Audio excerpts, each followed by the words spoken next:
Good morning बच्चों, कैसे हो आप सभी। आज हम पढ़ने वाले हैं नए chapters water absorptions and ascent of sap in plants, अर्थात पादपों में जल का अवशोषण एवं रसारोहण। एक नया चैप्टर्स है और चैप्टर नंबर 6 है। इसमें टॉपिक आता है वाटर एब्जॉर्प्शंस। पहले हम इसी को पढ़ रहे हैं, वाटर एब्सॉर्प्शंस जल अवशोषण and pathway of plants, pathway and pathway of water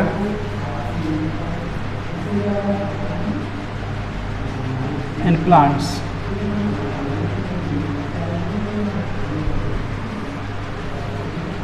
ये क्या एक हेडिंग है। पहले अपन इसी को पढ़ रहे हैं, वाटर एब्जॉर्प्शन जल का अवशोषण एवं pathway of water in plants, जो उनका रास्ता है पौधों में जल अवशोषण का, वो किस तरह से होता है ना। तो ये हेडिंग है, जल का अवशोषण एवं पादपों में जो जल का अवशोषण का मार्ग। ठीक बच्चों, तो देखिए आपको पता है पिछले जो चैप्टर था वाटर रिलेशनशिप्स, उसमें हमने क्या देखा कि जो जल है, जल सभी जो जैविक क्रियाएं होती हैं, बायोलॉजिकल जो रिएक्शंस होती हैं, उनका क्या बच्चों एक प्रमुख घटक माना गया है ना। जितनी भी रिएक्शंस हैं कौन सी, बायोलॉजिकल्स, अर्थात हिंदी में कहें इसको जैविक रासायनिक क्रियाएं। अब आप सोच रहे होंगे ये कौन सी क्रिया हो गई। ये वो क्रिया है, मतलब जैसे हम श्वसन कर रहे हैं, पाचन हो रहा है हमारे अंदर, अपन कुछ सोच भी रहे हैं, तो हमारे सेल्स के अंदर कुछ ना कुछ तो रिएक्शन चलती रहती हैं, तभी हमारी क्रियाएं होती हैं वो क्या होती हैं, सुचारू रूप से चल पाती हैं। तो ये क्या है, बायोलॉजिकल रिएक्शंस। तो मेरा कहने का मतलब यहाँ है कि जो जितनी भी जैविक क्रियाएँ हैं, बायोलॉजिकल रिएक्शंस हैं, उन बायोलॉजिकल रिएक्शंस के लिए जल एक आवश्यक घटक है। ठीक है, और जल क्या है, एक आवश्यक घटक है पौधों में। अब बात करें पादपों में, मनुष्यों में तो जल है ही है, उसकी जितनी भी लिविंग सेल्स हैं, कौन सी सेल्स बच्चों, जीवित कोशिका की बात कर रहा हूँ मैं। तो जीवित को जो कोशिका है, जीवित कोशिका है, उसका प्रमुख घटक क्या है, जल है। और जल के अंदर जितनी भी रिएक्शंस हैं, जैविक क्रियाएँ हैं, वो संपन्न होती हैं, ये जल के अंदर संपन्न होती हैं। अब बात करूँ मैं पादपों की। पादपों में क्या होता है कि जो खनिज लवण है, जल है, खनिज लवण है, जल है, एवं जो कार्बनिक पदार्थ हैं, वो सब क्या होते हैं, घुलनशील अवस्था में रहते हैं। कैसे रहते हैं बच्चों, घुलनशील अवस्था में पाए जाते हैं। घुलनशील अवस्था में, घुलनशील अवस्था में इन जो पादपों के द्वारा खनिज लवण है, जल है, कार्बनिक पदार्थ है आदि है, उनका क्या घुलनशील अवस्था में क्या करते हैं, पौधे जो पौधे होते हैं क्या कर पाते हैं, उसको अवशोषित कर पाते हैं। अगर ये ठोस रूप में होंगे बच्चों तो क्या होगा, अगर ये ठोस रूप में होंगे तो पौधे इनका अवशोषण नहीं कर पाएंगे। तो इसलिए पादपों के जो जड़ों के द्वारा खनिज लवण, जल और कार्बनिक पदार्थ हैं, वो क्या होते हैं, घुलनशील अवस्था में अवशोषित किए जाते हैं। और ये पृथ्वी में भिन्न भिन्न रूपों में मिल सकते हैं। इसके अलावा मृदा में, अब देखो मृदा में अपन की जो मिट्टी है, उस मृदा में जो जल का स्रोत क्या है बच्चों, आप बताएं जल का स्रोत क्या है हमारी पूरी पृथ्वी पर, वर्षा है। क्या है बच्चों, वर्षा है। अगर वर्षा नहीं होगी तो क्या होगा, जल के अंदर जो मृदा के अंदर जो जल है वो क्या होगा, वो नहीं उपलब्ध रहेगा और पौधे भी इनकी क्या होगी, मृत्यु हो जाएगी, हम सबकी मृत्यु हो जाएगी। तो हम बात कर रहे हैं पर्टिकुलरली प्लांट के केसेस में और मृदा की बात कर रहे हैं। तो मृदा में जल का स्रोत क्या है, वर्षा। ठीक है, और जो मृदा है, इस मृदा से क्या करते हैं, जो पौधे होते हैं वो पौधे जल को क्या कर पाते हैं बच्चों, अवशोषित कर पाते हैं, है ना। किसके द्वारा, जड़ों के रूप में, है ना। तो मृदा में जल का स्रोत क्या है, वर्षा। और जो मृदा जल है, मृदा से पौधे जड़ों के द्वारा जल को क्या कर पाते हैं, अवशोषित कर पाते हैं।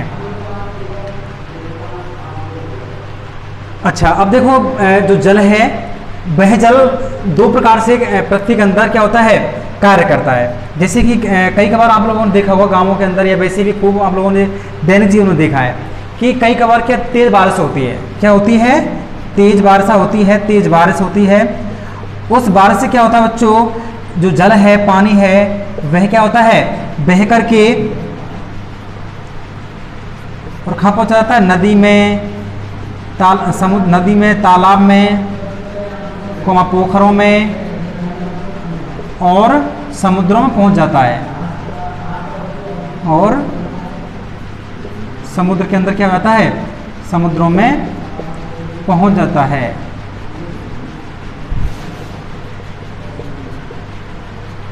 ठीक है, तो तेज वर्षा के कारण जल बहकर के नदी, तालाब, पोखर, झील, समुद्र आदि में क्या होता है, पहुंच जाता है। और इस प्रकार की जो वर्षा होती है उसे कहते हैं अपवाहित जल। क्या कहते हैं? तो इसको अपवाहित जल कहते हैं, इसको अपवाहित जल कहते हैं इसको। मतलब ये कोई काम का जल नहीं पृथ्वी के लिए, रन अवे वाटर कहते हैं इसको।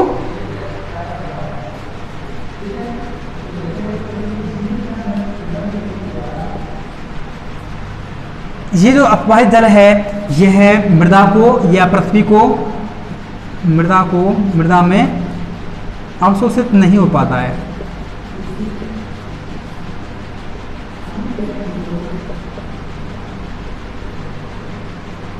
ठीक है, तो तेज वर्षा के कारण जल बह करके नदी, तालाब, पोखर और समुद्रों में पहुंच जाता है। इस प्रकार की तेज वर्षा के कारण, तेज जल के कारण, तेज बहाव के कारण जो जल होता है उसे क्या कहते हैं, अपवाहित जल कहते हैं, रन अवे वाटर कहते हैं।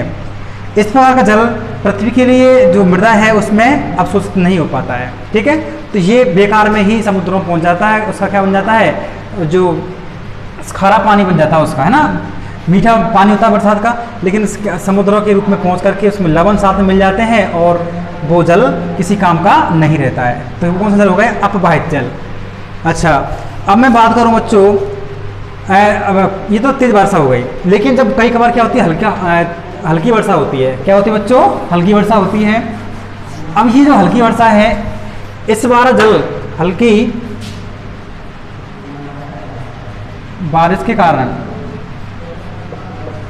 हल्की बारिश के कारण जल, अधिकांश जल मृदा में अवशोषित हो जाता है। हल्की बारिश के कारण अधिकांश जल मृदा में अवशोषित हो जाता है। इसे कहते हैं, ऐसी वर्षा से जो जल होता है उसे कहते हैं मृदा जल। इसे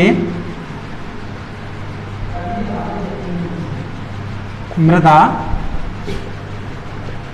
जल कहते हैं, सॉइल वाटर कहते हैं।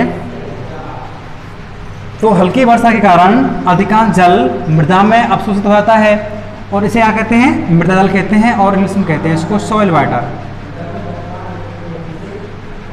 अच्छा, ये जो मृदा जल है, ये मृदा जल भी कई प्रकार का होता है, जैसे कि केशकीय जल, केशकीय जल अर्थात कैपिलरी वाटर्स। अगला है गुरुत्व जल,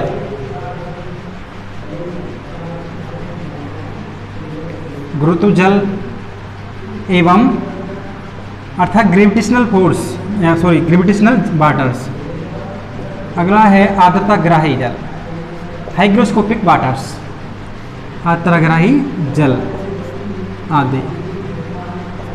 तो जो मृदा जल है वो भी कई प्रकार का होता है, केशकीय जल, सेलुलर वाटर्स। अगला है गुरुत्व जल, ग्रेविटेशनल वाटर्स, आर्द्रताग्राही जल, हाइग्रोस्कोपिक वाटर।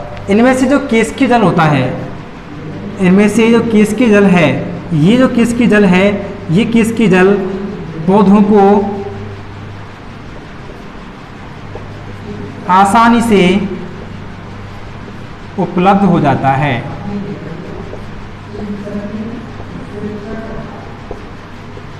ठीक है, तो अगर बरसात तेज होती है तो तेज बारिश के कारण जल बह करके नदी, तालाब, समुद्रों, पोखर और झील आदि में पहुंच जाता है। इस प्रकार के जो जल होता है उसे कहते हैं अपवाहित जल या रन अवे वाटर्स, और इस प्रकार के जल में मृदा में अवशोषित नहीं हो पाता है। लेकिन जब हल्की बारिश होती है, धीरे धीरे होती है वर्षा, तो हल्की वर्षा के कारण जो अधिकांश जल है मृदा में क्या होता है, जड़ों के द्वारा अवशोषित कर लिया जाता है पौधों की। इसे मृदा जल या सॉल वाटर कहते हैं। और जो सॉल वाटर है वह कई प्रकार का होता है, केशकीय जल, गुरुत्व जल और आर्द्रताग्राही जल। और इनमें से जो केशकीय जल होता है यही पौधों के लिए क्या होता है, काम का होता है, अर्थात ये पौधों को आसानी से उपलब्ध हो जाता है, अर्थात पौधे इस जल को आसानी से अवशोषित कर पाते हैं। ठीक बेटा, तो ये था water absorption and pathway of water in plants. ठीक है, तो क्या पढ़ा हमने इसमें? हमने पढ़ा इसमें कि जो जल होता है, जल सभी जैविक क्रियाओं के लिए आवश्यक घटक है, और मुख्य रूप से कौन सी कोशिकाओं के लिए? लिविंग कोशिकाओं के लिए आवश्यक घटक है। अच्छा, जो जल है, जल के अंदर बहुत सारी जो जैविक क्रियाएं होती हैं वो क्या होती हैं? संपन्न होती है। और पौधों के द्वारा जल, पौधों के अंदर या पौधों के द्वारा जल, खनिज लवण, कार्बनिक पदार्थ एक विलयन के रूप में क्या किए जाते हैं? अवशोषित किए जाते हैं। इसके अलावा जो पौधे होते हैं, और मृदा में जल की पूर्ति किससे होती है बच्चों? मृदा में जल का स्रोत क्या है? वर्षा है। और मृदा से जो पौधे होते हैं इस जल को क्या कर लेते हैं? अवशोषित कर लेते हैं। उसके बाद हमने देखा कि जो तेज बारिश के बाद जल बहकर कहाँ पहुँच जाते हैं? नदी, तालाब, पोखर, समुद्रों में पहुँच जाते हैं। इस प्रकार का जल अपवाहित जल कहलाता है। यह पौधों को आसानी से नहीं मिल पाता है, ना ही मृदा में अवशोषित हो पाता है। और जब हल्की वर्षा होती है तो हल्की वर्षा के कारण जल मृदा में आसानी से अवशोषित हो जाता है, पौधों को प्राप्त हो जाता है। इसे कहते हैं सॉल वाटर या मृदा जल कहते हैं। मृदा जल भी कई प्रकार का होता है, केशकीय जल, गुरुत्व जल और आर्द्रताग्राही जल। और इनमें से जो केशकीय जल है यह पौधों को क्या होता है? आसानी से उपलब्ध हो जाता है। ठीक है, और इसी को पौधे क्या करते हैं? ग्रहण कर पाता है। तो यही जल पौधों के लिए क्या है? विशेष इंपॉर्टेंट है इसका। ठीक है बच्चों, तो ये टॉपिक कंप्लीट होता है। अब इसमें हम आगे देख रहे हैं इसी चैप्टर के अंदर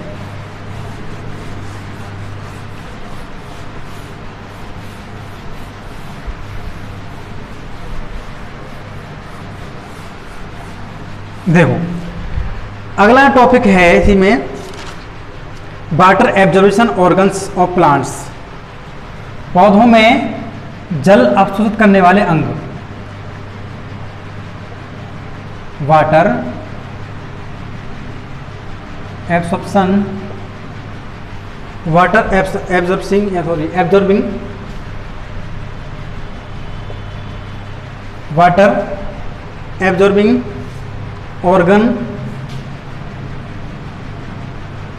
इन प्लांट्स। पौधों में जल अवशोषित करने वाले अंग। ठीक है, ये हमारा अगली हेडिंग है, पादपों में जल अवशोषित करने वाले अंग। ठीक है, देखो इसमें हम क्या पढ़ेंगे? जो जल है, देखो पृथ्वी पर दो प्रकार के पौधे पाए जाते हैं। एक तो है निम्न वर्ग के पादप, निम्न वर्ग के पादप, और एक है बच्चों आज डेवलप है उच्च वर्ग के पादप।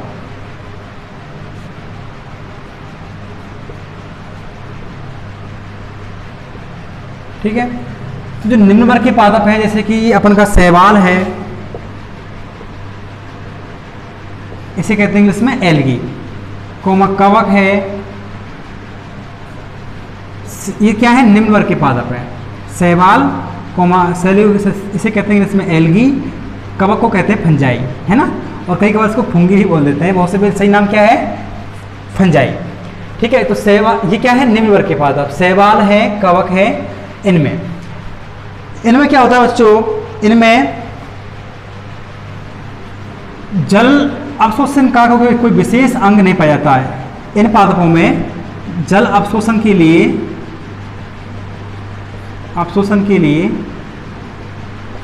कोई विशेष अंग नहीं पाए जाते हैं, अंग नहीं पाए जाते हैं। अच्छा, और इन पादपों में जल का अवशोषण तो हुआ, लेकिन कैसे हुआ, इनमें जल का अवशोषण कैसे होता है, पूरी बॉडी के द्वारा होता है। पूरे शरीर के द्वारा क्या होता है, जल का अवशोषण होता है, पूरी बॉडी के द्वारा होता है। ठीक बेटा, तो शैवाल हुए, कवक हुए, क्या है, निम्न वर्ग के पादप हैं। इन पादपों में जल का अवशोषण के लिए कोई विशेष अंग या ऑर्गन्स नहीं पाए जाते हैं। इनमें जल का अवशोषण पूरी बॉडी सरफेस होती है उसके द्वारा किया जाता है। अच्छा, एक पादप वर्ग का है ब्रायोफाइट्स। एक पादपों का वर्ग है बच्चों ब्रायोफाइट्स।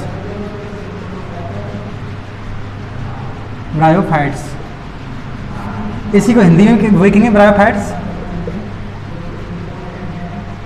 है ना। तो ब्रायोफाइट्स, इसके अंदर बच्चों एक पादप वर्ग है, यह पादप है रिक्सिया है, मार्केंसिया है। मुख्य रूप से कौन सा है, रिक्सिया। ब्रायोफाइट्स में बच्चों कौन से पादप आता है, रिक्सिया आता है, मार्केंसिया आता है, लेकिन बात कर रहे हैं हम रिक्सिया की, है ना। तो ब्रायोफाइट्स में जल अवशोषण के लिए, ब्रायोफाइट्स में जल अवशोषण के लिए क्या मिलता है बच्चों, एक विशेष अंग है, उसे बोलते हैं बच्चों मूलावास, और हिंदी में कहें इनको, सॉरी इंग्लिश में कहें राइजोड।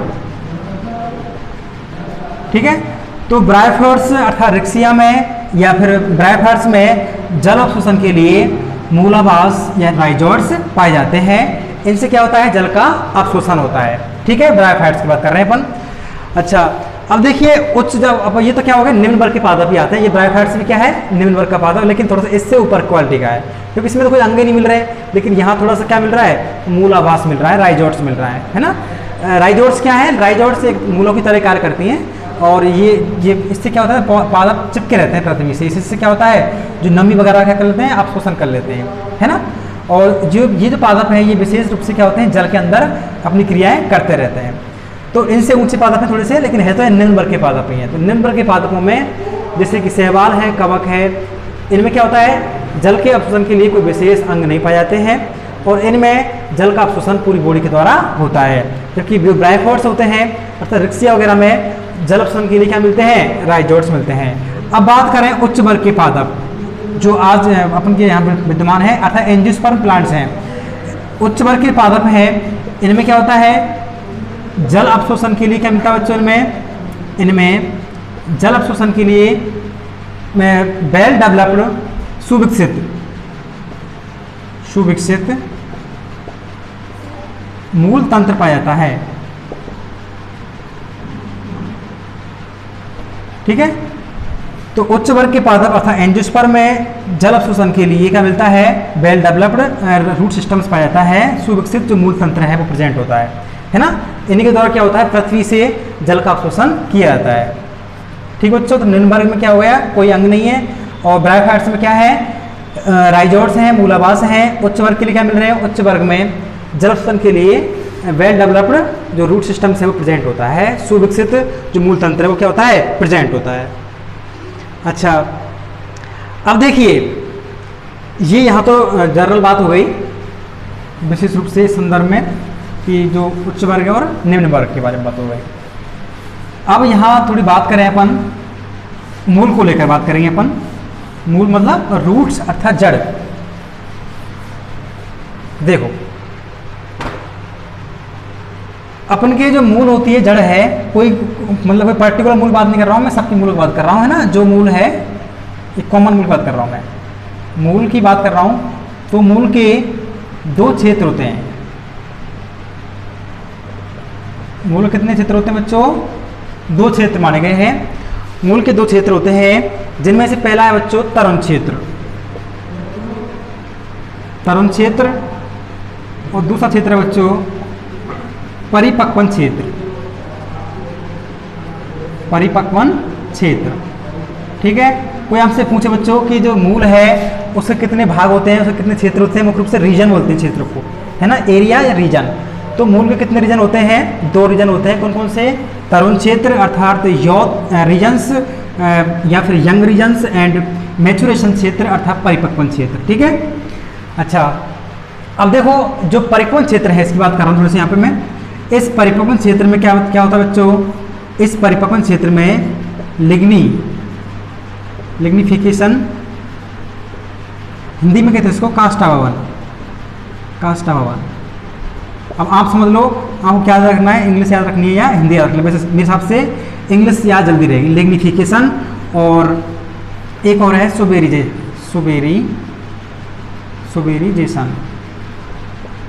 ये फिर इसको हिंदी में कहते हैं सुबेरीनीकरण, सुबेरीनीकरण, है ना। देखो जो परिपक्वन क्षेत्र है, मैचुरेशन क्षेत्र बोलते हैं इंग्लिश में, इस क्षेत्र में लिग्निफिकेशन अर्थात काष्ठाभवन और सुबेरीजेशन अर्थात सुबेरीनीकरण का क्या होता है बच्चों? जमाव होता है। क्या होता है बच्चों? जमाव होता है। इसलिए यह क्षेत्र क्या होता है? जल के लिए क्या होता है? अपारगम होता है।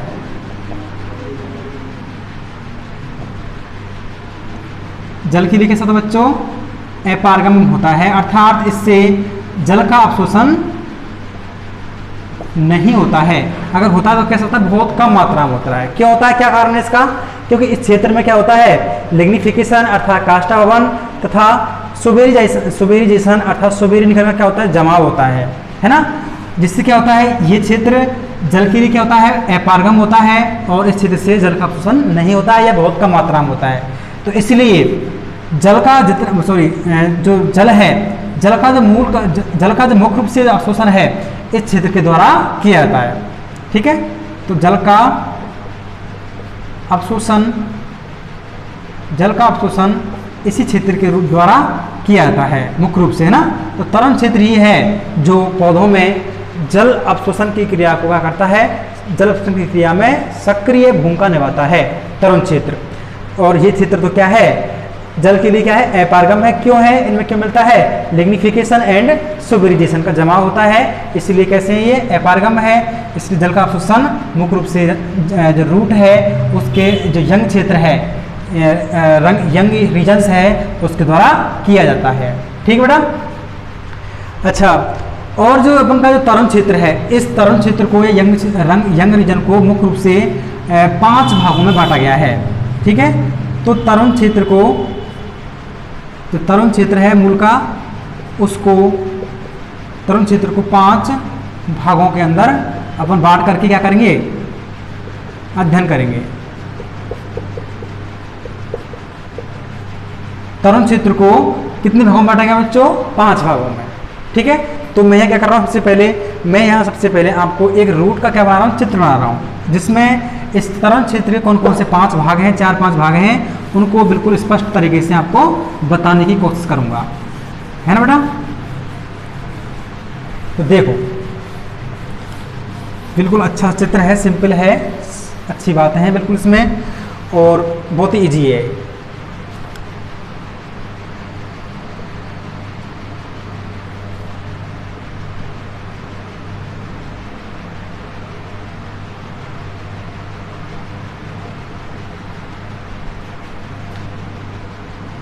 थोड़ा सा मार्कर मोटा है,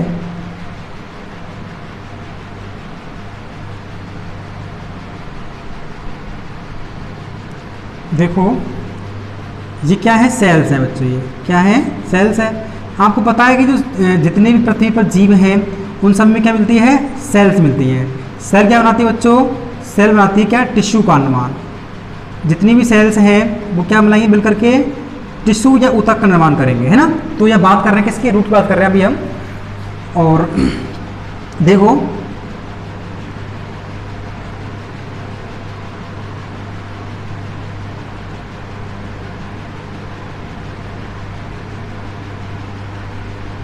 मैं बात कर रहा हूँ किसकी, रूट की।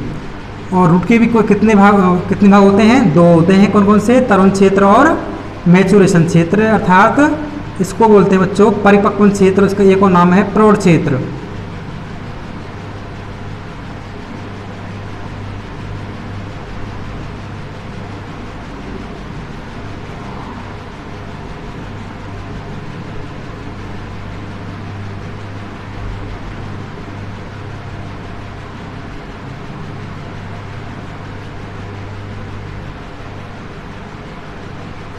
ऐसे ही हमारे जो बॉडी है उसमें बहुत सारी कोशिकाएं हैं, उनसे क्या क्या बनते हैं, ऊतक बनते हैं। ऊतक क्या बनाते हैं बच्चों, अंग बनाते हैं, है ना।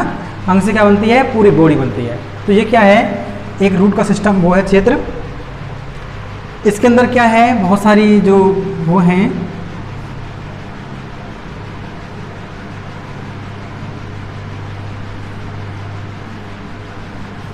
यहाँ से क्या निकल रहे हैं बच्चों, ये मूल रोम निकल रहे हैं। क्या निकल रहे हैं बच्चों, मूल रोम निकल रहे हैं यहाँ पर।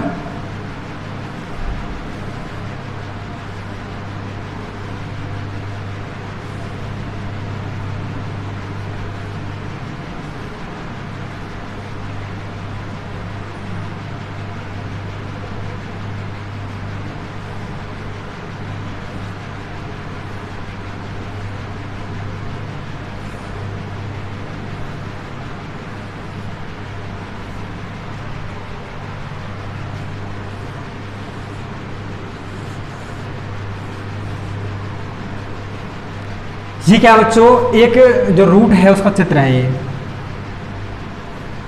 देखो इनको मैं अलग अलग क्या करूंगा, डिफरेंशिएट करूंगा, है ना।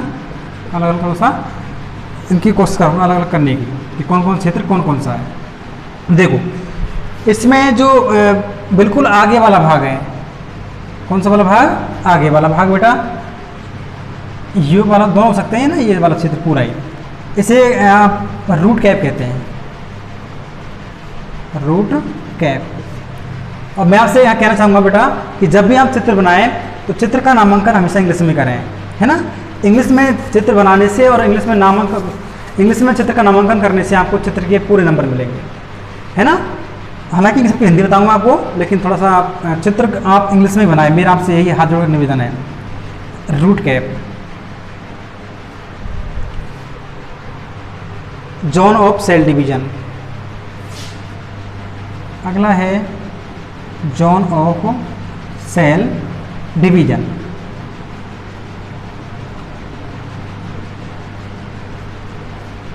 इसका एक और नाम है बच्चों रूट अपेक्स।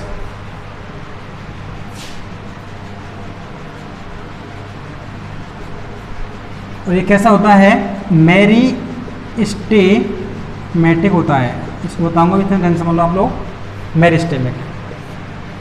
ये कौन सा क्षेत्र है, रीजन ऑफ इलोंगेशन।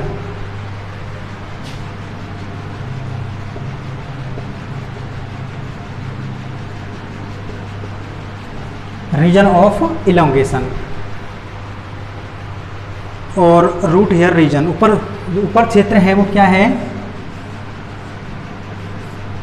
ऊपर वाले ये है ना,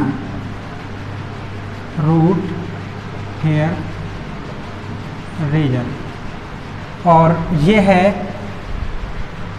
मैचुरेशन रीजन्स।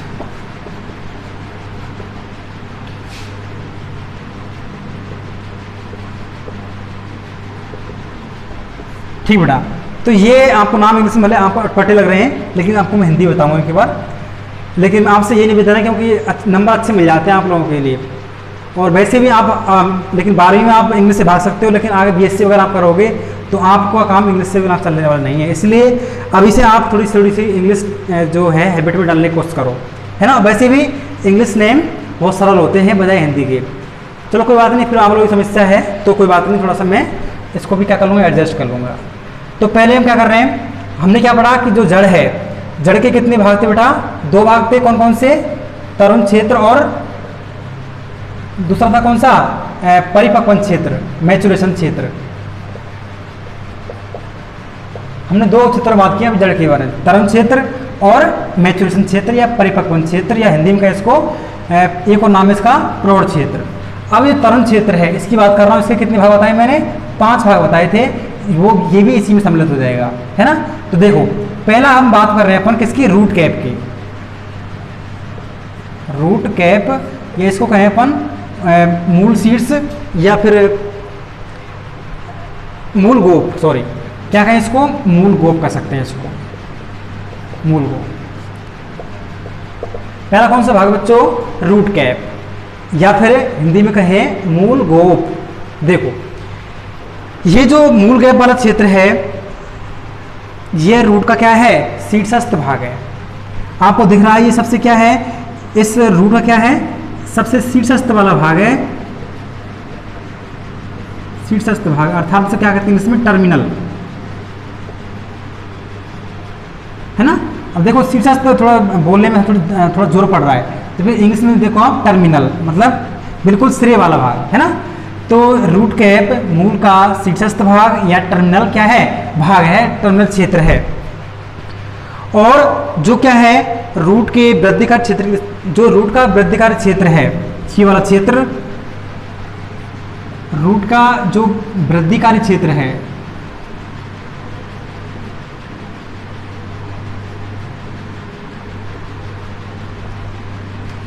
क्षेत्र की रक्षा करता है, ठीक है। तो पहला कौन सा भाग होगा बच्चों? रूट कैप या मूल गोप। यह क्या है? रूट का सबसे शीर्षस्थ अर्थात टर्मिनल भाग है, जो कि रूट के वृद्धिकारी क्षेत्र की क्या करता है? रक्षा करता है। वृद्धिकारी क्षेत्र अर्थात ये वाला क्षेत्र, जोन ऑफ सेल डिवीजन, है ना। इससे क्या होता है? कोशिका आप आगे पढ़ेंगे। इसका जो ये वाला क्षेत्र है, कौन सा? रूट कैप वाला क्षेत्र। रूट कैप वाला क्षेत्र जो वृद्धिकारी क्षेत्र है रूट का, उसकी क्या करता है बच्चों? रक्षा करता है। किससे? जो अगर जल के अंदर, सॉरी जो भूमि है उसके अंदर क्या होगा? जड़ नीचे गहराई में धंसती जाएगी, और ऊपर क्या होगा? इस पर क्या लगेंगे? घिस्से लगेंगे बेटा, तो उस पर घर्षण होगा। तो ये जो ये वाला क्षेत्र है, ये तो इससे क्या हो जाएगा? इसकी रक्षा करेगा इस क्षेत्र की। ये तो खुद चोट या आघात सहन कर लेगा, इसमें क्षमता है इस चीज़ की। लेकिन ये क्षेत्र ऐसा है, इसमें थोड़ी सी भी आघात या चोट लगती है तो क्या होता है? क्षतिग्रस्त हो जाता है। तो इस क्षेत्र की रक्षा करने के लिए, इस क्षेत्र की रक्षा करने के लिए कौन सा क्षेत्र बेटा? रूट कैप या मूल गोप पाया जाता है। और एक कैसा भाग है? सबसे रूट का टर्मिनल भाग है, सबसे शीर्षस्थ वाला भाग है, ठीक है। तो क्योंकि रूट में क्या होगा? नीचे वृद्धि करेगी तो क्या होंगे? घर्षण बल लगेगा, जिससे क्या होगा? घर्षण के कारण कि इसमें क्या सकती है? चोट आ सकती है और इसमें आघात लग सकते हैं। लेकिन इसमें इतनी कैपेसिटी है कि ये अपने आघातों को सहन कर सकती है और ये इस क्षेत्र की क्या करती है? रक्षा करती है। अच्छा, ये वाला भाग का पहला हो गया। दूसरा बात करें अपन, तो दूसरा बेटा यही ले लेते हैं अपन, रूट अपेक्स। इसे हिंदी में कहते हैं मूल शीर्ष, मूल शीर्ष। अच्छा, अब बताओ ये जो वाला भाग है कहाँ स्थित है? यह क्षेत्र रूट अपेक्स के ठीक पीछे स्थित होता है। मूल शीर्ष या रूट अपेक्स जो रूट कैप है उसके ठीक पीछे उपस्थित होता है। और यह क्षेत्र है, यह जो मूल है उसका कौन सा क्षेत्र है? ये टर्मिनल, ये कौन सा हो गया? सब टर्मिनल, अर्थात उप अंतस्थ क्षेत्र है ना। क्या क्षेत्र बच्चों? ये उप अंतस्थ क्षेत्र है।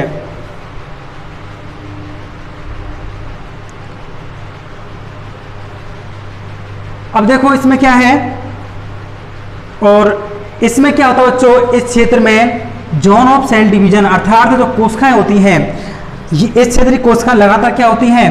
मेरिस्टेमेटिक होती हैं, अर्थात विभाजनशील होती हैं। इसका मतलब क्या है बेटा? विभाजनशील, ठीक है। तो इसमें क्या है, जो क्या है ये क्षेत्र कैसा है? सब टर्मिनल क्षेत्र है। और इस क्षेत्र में कोशिकाएं लगातार क्या होती हैं? विभाजित होती रहती हैं। और ये क्षेत्र क्या क्षेत्र है? यह क्षेत्र विभाजनशील क्षेत्र है, ठीक है। तो क्या क्षेत्र है ये? सब टर्मिनल। एंड कैसा है? जोन ऑफ सेल डिवीजन, विभाजन का क्षेत्र है, विभाजनशील क्षेत्र है।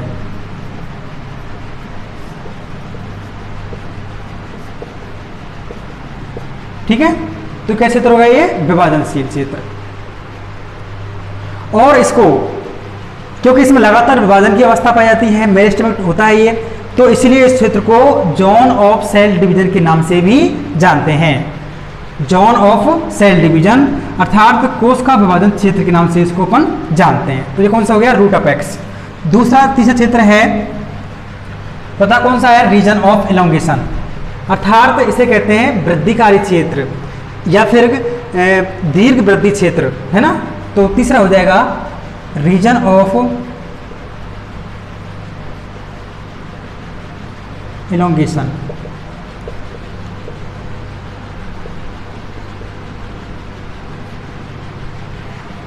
ये आपकी बुक में ऐसे भी लिखा हुआ है और ये भी सही है, दीर्घ वृद्धि क्षेत्र। ठीक है, तो तीसरा कौन सा है? रीजन ऑफ इलोंगेशन, अर्थात दैर्घ्य वृद्धि क्षेत्र या दीर्घ वृद्धि क्षेत्र, एक ही बात, दोनों ही है ना, दोनों ही सही हैं। देखिए यह है जो रूट अपेक्स है, यह क्षेत्र रूट अपेक्स के ठीक पीछे स्थित होता है। ये कहाँ होता है बच्चों? ये क्षेत्र कहाँ स्थित है? रूट अपेक्स के ठीक पीछे स्थित है। और इस क्षेत्र में क्या होता है? इस क्षेत्र में रूट की लंबाई में वृद्धि के लिए क्या होती है? रूट की लंबाई इन्हीं के कारण बढ़ती है। इलोंगेशन मतलब लंबाई बढ़ती है इससे, ठीक है। तो रूट की लंबाई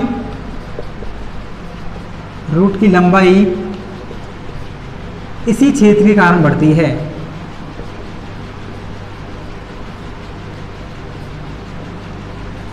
ठीक है, तो रूट के अंदर क्या होंगी? जो लंबाई बढ़ेगी, है ना, जो कोशिकाओं की लंबाई बढ़ेगी तो किस क्षेत्र पर बढ़ेगी बच्चों? रीजन ऑफ इलोंगेशन, अर्थात दीर्घ वृद्धि क्षेत्र या दैर्घ्य वृद्धि क्षेत्र के कारण इस क्षेत्र में लंबाई बढ़ती है, किसकी? रूट की। ठीक है बेटा, तो ये हो गया। ये कहाँ स्थित होता है? रूट अपेक्स के ठीक पीछे वाला भाग होता है, जिसके कारण क्या होता है? रूट की लंबाई में वृद्धि होती है। तीसरा हो गया। अब चौथा देखें अपन, रूट हेयर रीजन्स, अर्थात मूल शीर्ष। रूट हेयर रीजन, मूल रोम क्षेत्र, मूल रोम क्षेत्र बोलते हैं इसको हिंदी में। ठीक है, तो ये वाला भाग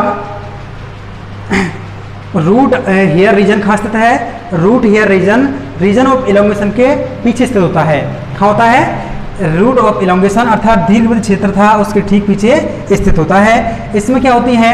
इस क्षेत्र में जो रोम होते हैं, बाल होते हैं, उनके समान संरचना पाई जाती है।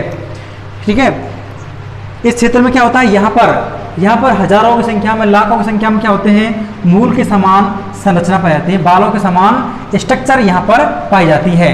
ये क्षेत्र जल के अवशोषण में क्या करता है? जल के अवशोषण में मुख्य भूमिका निभाता है।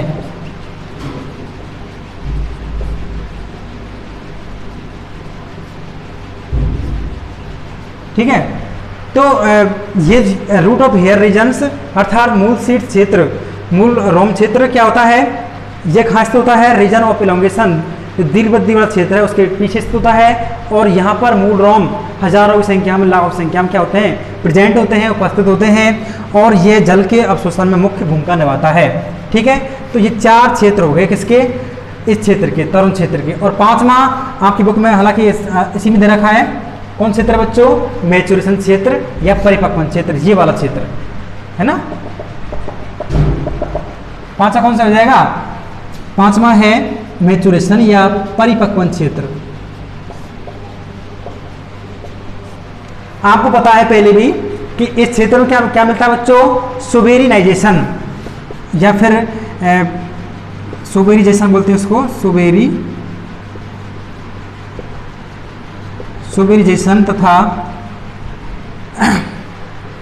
सुबेरिजेशन तथा लिग्निफिकेशन।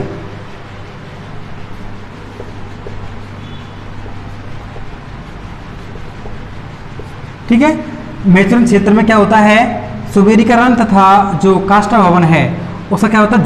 जमाव होता है। इसके कारण क्या होती है? ये जल के प्रति अपारगम क्षेत्र होता है, इसलिए यहाँ पर इस क्षेत्र के द्वारा जल का अवशोषण नहीं होता है, बिल्कुल नगण्य मात्रा में होता है। ठीक है, तो ये थे तरुण क्षेत्र के 5 भाग।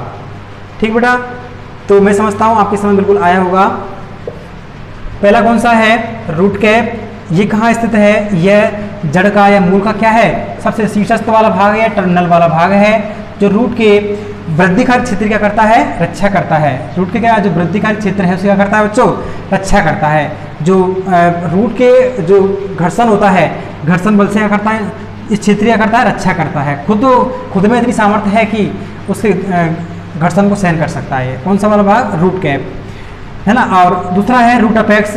ये जो रूट अपेक्स वाला भाग है यह रूट कैप के ठीक पीछे स्थित होता है, मूल शीर्ष से मूल ग्रुप के ठीक पीछे स्थित होता है। और ये कैसा भाग है, सब टर्मिनल भाग। ये कौन सा भाग है, टर्मिनल। ये कौन सा भाग है, सब टर्मिनल भाग है। और ये कैसा भाग है, यह रूट का विभाजनशील क्षेत्र होता है, अर्थात इसमें लगातार विभाजन करने की क्षमता होती है। मेरिस्टेमेटिक क्षेत्र होता है ये, इसलिए इस क्षेत्र को जोन ऑफ सेल डिवीजन के नाम से भी जानते हैं। अगला है region of elongation. Region of elongation वाला क्षेत्र यह है जोन ऑफ सेल डिवीजन के या रूट अपेक्स के ठीक पीछे स्थित होता है। और इस क्षेत्र के कारण क्या होता है, रूट की लंबाई में वृद्धि होती है, जिससे क्या होती है, रूट की लंबाई में वृद्धि हो जाती है। नंबर है अगला रूट हेयर रीजन्स, मूल रोम क्षेत्र। ये जो मूल रोम क्षेत्र है इस क्षेत्र के पीछे स्थित होता है और यहाँ पर हजारों की संख्या में क्या होते हैं, मूल रोम प्रेजेंट होते हैं। और जल का अवशोषण मुख्य रूप से इन्हीं जो मूल रोम होते हैं, रूट हेयर रीजन्स होता है, उस क्षेत्र के द्वारा होता है मुख्य रूप से। अगला है पांचवा परिपक्वन क्षेत्र, चूंकि इस क्षेत्र में क्या है, जो काष्ठभवन है, सुबिरिजेशन है और क्या है, लिग्निफिकेशन, उसका जमाव होता है। सुबिरीकरण तथा जो काष्ठभवन है उसका जमाव होता है, इसलिए ये क्षेत्र जल के प्रति कैसा होता है बच्चों, अपारगम होता है और इसलिए यहाँ पर जल का अवशोषण नहीं किया जाता। परिपक्वन क्षेत्र कहते हैं इसको, भले ही चाहे क्या कहते हैं इसको, प्रौढ़ क्षेत्र भी कह सकते हैं इसको, चाहे इंग्लिश में कह सकते हैं मैचुरेशन रीजन्स। ठीक बेटा, तो ये था एक जड़ का नामांकन चित्र और उसके विभिन्न भाग। मैं आशा करता हूँ आपके समझ बिल्कुल आया हुआ ही, सिंपल है, कोई इतना कठिन भी नहीं है। लेकिन थोड़े से नाम इंग्लिश के एक दो नाम आप याद कर लेना, क्योंकि आपको सरल यही पड़ेंगे इंग्लिश के। हिंदी नाम आप लोग भूल जाओगे, लेकिन ये क्षेत्र, ये वाला भाग, ये वाले नाम, इंग्लिश के नाम सरल पड़ेंगे आप लोगों के लिए। आपकी मर्जी है जैसे करना, कोई दिक्कत नहीं है, लेकिन मैंने तो आपसे बोल दिया। अब देखो बच्चों, अगला टॉपिक आता है इसी में, जल का अवशोषण।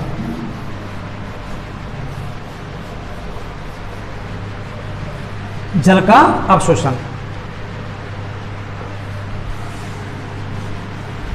अब देखें, जल का जो अवशोषण है उसकी क्या पढ़ रहे हैं अपन, क्रियाविधि पढ़ रहे हैं, मैकेनिज्म पढ़ रहे हैं।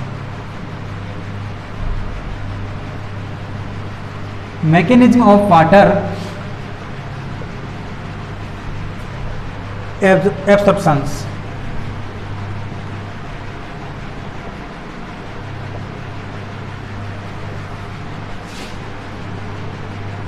जल अवशोषण की क्रियाविधि। ठीक है बेटा, जल अवशोषण की क्रियाविधि। एक वैज्ञानिक था इस संबंध में, उसका नाम था क्रेमर। क्या नाम बेटा, क्रेमर। तो क्रेमर ने पौधों में जल का अवशोषण के लिए, पौधों में, ये बात उसने कहा 1960 में, 1949 क्रेमर 1949 के अनुसार पादपों में जल अवशोषण की क्रियाविधि दो प्रकार से होती है। जल अवशोषण की जो क्रियाविधि है, क्रियाविधि दो प्रकार से होती है। ठीक है, किसके अनुसार ये बात, क्रेमर के अनुसार। क्रेमर का जो स्टेटमेंट था बिल्कुल सही है। क्रेमर ने कहा कि जो पादपों में जो जल अवशोषण की क्रियाविधि है वो दो प्रकार से होती है। पहली कौन सी है बच्चों, सक्रिय या फिर निष्क्रिय बोलते हैं पहले अपन, निष्क्रिय जल अवशोषण। और दूसरी कौन सी है, सक्रिय जल अवशोषण। तो पहले अपन पढ़ रहे हैं निष्क्रिय जल अवशोषण। क्या पढ़ रहे हैं बच्चों, निष्क्रिय जल अवशोषण। इसे इंग्लिश में कहते हैं पैसिव पैसिव वाटर एब्जॉर्प्शन है ना। तो निष्क्रिय जल अवशोषण की जो क्रिया विधि है,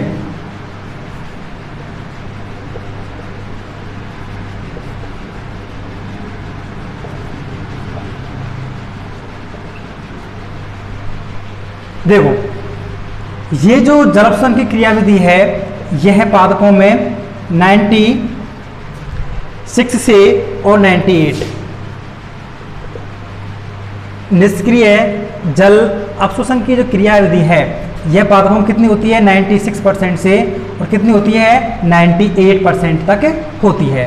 अर्थात हम इसको यूँ कर सकते हैं यह पादपों में क्या है मुख्य क्रिया विधि है। मुख्य क्या है जल अवशोषण करने की क्या है क्रिया विधि है। मुख्य रूप से जल का अवशोषण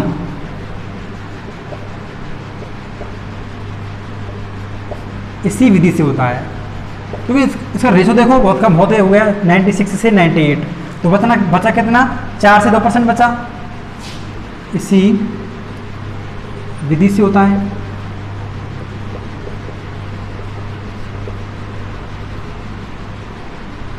ठीक बेटा, इसी विधि से होता है। कितना बनाता है ये 96 से 98 भाग बनाता है। कौन सी विधि है ये निष्क्रिय जल अवशोषण, और मुख्य रूप से जल का अवशोषण इसी विधि के द्वारा पादपों में कॉमन रूप से पाया जाता है। और देखो बेटा अब इसमें बात करें अपन निष्क्रिय जल अवशोषण, इसमें एक बात है कि जब जल अवशोषण के जो कारक होते हैं, जल अवशोषण के कारक, जल अवशोषण के कारक कहते हैं फैक्टर्स को, है ना। जब जल अवशोषण के जो कारक हैं फैक्टर्स हैं वो फैक्टर्स बाष्पोत्सर्जनी पृष्ठ, बाष्पोत्सर्जनी पृष्ठ अर्थात बात कर रहा हूं किसकी पत्तियों की, में पत्तियों में स्थित होते हैं, पत्तियों में स्थित होते हैं। ठीक है, कहां स्थित होते हैं बेटा पत्तियों में। जड़ों की कोशिकाएं केवल मार्ग का कार्य करती हैं। जड़ों की जो कोशिकाएं होती हैं, जड़ों की कोशिकाएं केवल मार्ग प्रदान करती है।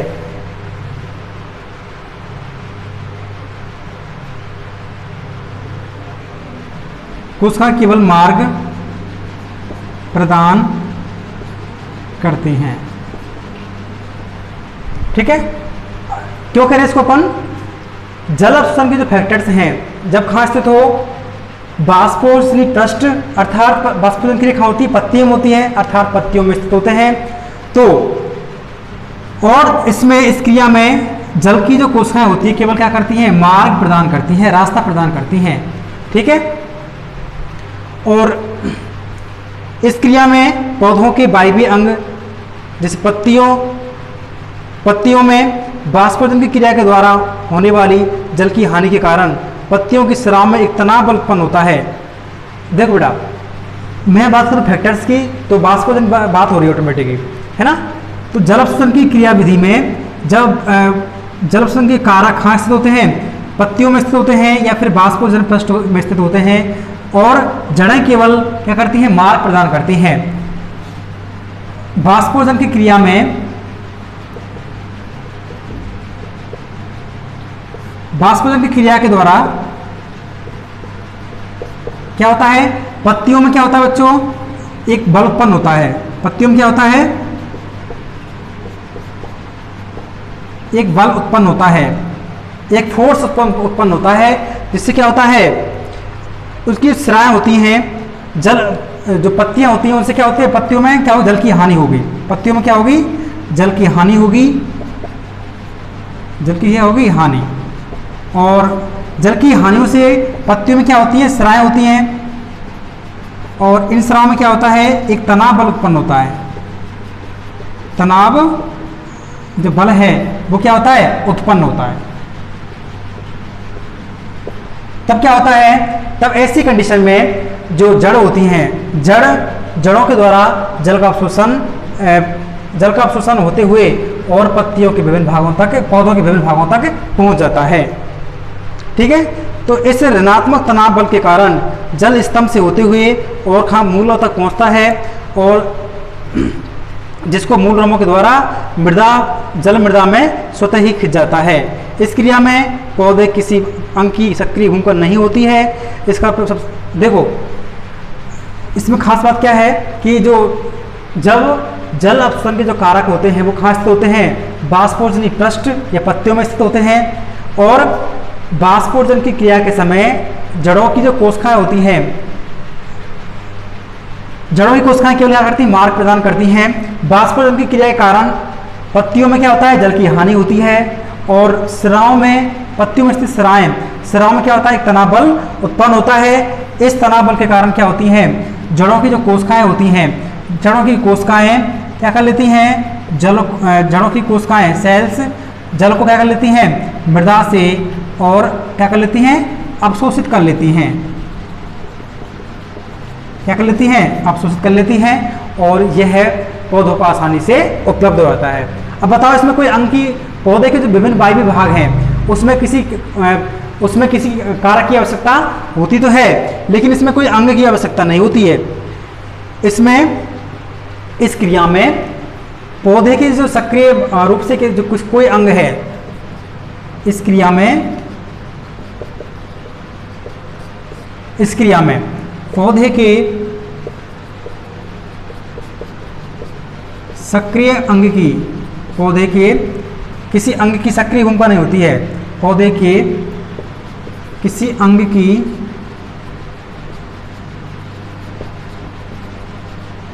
सक्रिय भूमिका नहीं होती है,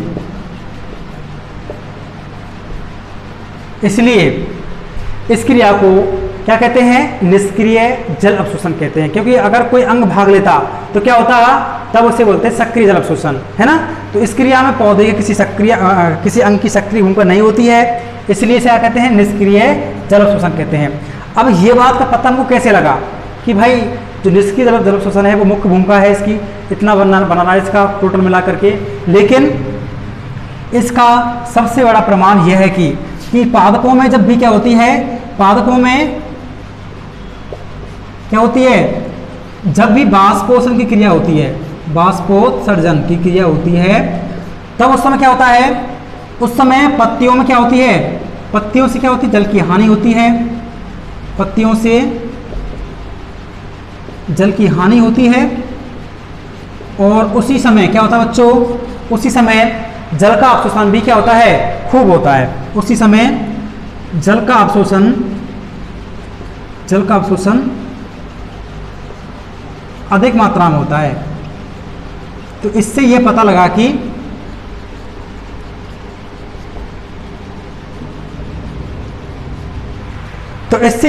बच्चों कि जो पादपों में बाष्पोत्सर्जन की क्रिया के समय क्या होती है, जल की हानि होती है बहुत ज़्यादा, है ना, पत्ती जल की हानि होती है। और जल के उस समय जड़ों के द्वारा क्या होता है, जल का अवशोषण अधिक मात्रा में किया जाता है।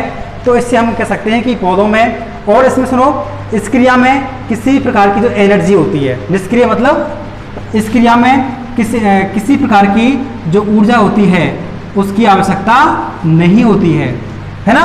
तभी क्या कहते हैं इसको, निष्क्रिय जल अवशोषण कहते हैं। तो एक बार इसको दोबारा सुन लो।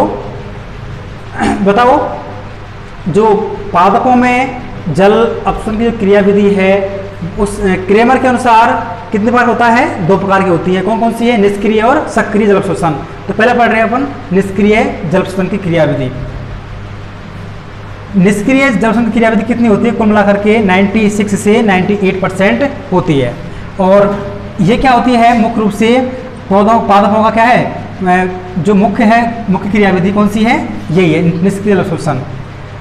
और जब जल अवशोषण के जो कारक होते हैं, फैक्टर्स होते हैं, खास होते हैं, पत्तियों में स्थित होते हैं, तब उस समय जड़ों की जो कोशिका होती है केवल क्या करती है, मार्ग प्रदान करती है, केवल रास्ता प्रदान करती है उनको।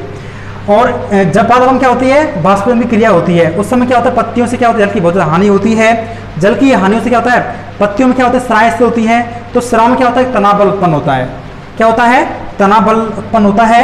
और ये जो तनाव बल है, इस तनाव बल के कारण क्या होता है, जड़ों क्या करती हैं, जड़ों की जो कोशिकाएं होती हैं वो कोशिकाएं मृदा से जो जल होता है उसको क्या कर लेती हैं, अवशोषित कर लेती हैं। ठीक है, तो इस क्रिया में, चूंकि इस क्रिया में पौधे किसी अंग की सक्रिय भूमिका नहीं होती है, इसलिए इसे क्या कहते हैं, निष्क्रिय जल अवशोषण कहते हैं।